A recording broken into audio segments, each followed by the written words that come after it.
My name is Bilkisu Nasiru. My name is Nawal Tijani. Not my crime. Not my name.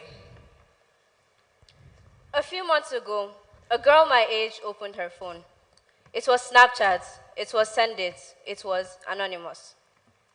The question on her screen asked, "Are you a bandit?" She stared at it and she laughed, because that is what you're expected to do. But after that laugh came silence, because when a question like this follows you everywhere, it stops being a joke. This is where prejudice lives now.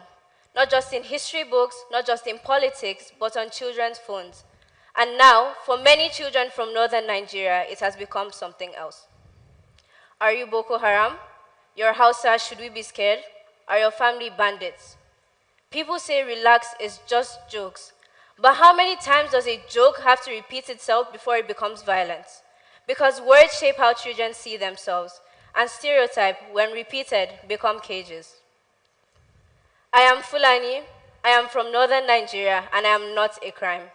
Yet for many of us, our identities have become an interrogation. We are not asked who we are, rather what we might be. And this is not caution. This is fear disguised as logic. In Surah Al-Najm, verse 38, it says, "No soul bears the burden of another.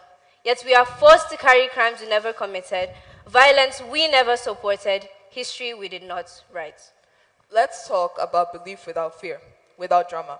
There is a verse in the Quran, Surah Al-Ma'idah, verse 32, that states, "Whoever kills an innocent soul, it is as though they have killed all of humanity."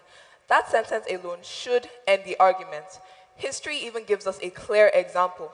Adolf Hitler committed mass murders while claiming to be a Christian, yet no one could reasonably say that all Christians are monsters just because of his actions.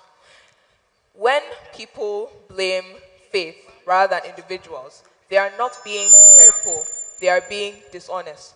Crime is not belief, violence is not culture, and extremism is not geography.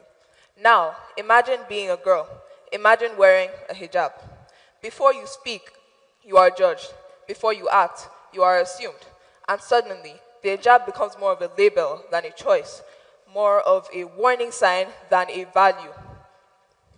And now the girl is targeted twice, once for where she's from, and again for how she looks. Not because she's dangerous, but because she's simply visible. The real damage is not to adults, it is to children. Children who grow up believing their names are suspicious. Children who learn early that society already fears them. Children who shrink themselves to feel safe.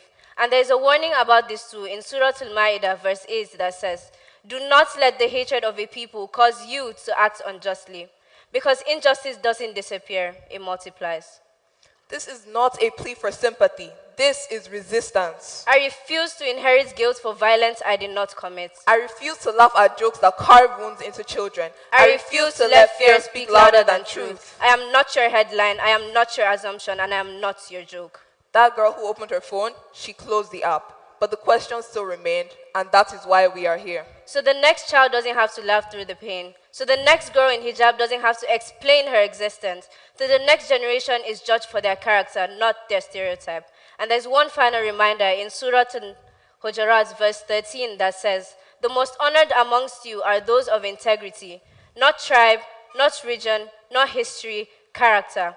And until we learn to see people that way, this fight is not optional, because silence protects lives, and today I refuse to be silent. Thank you. Woo!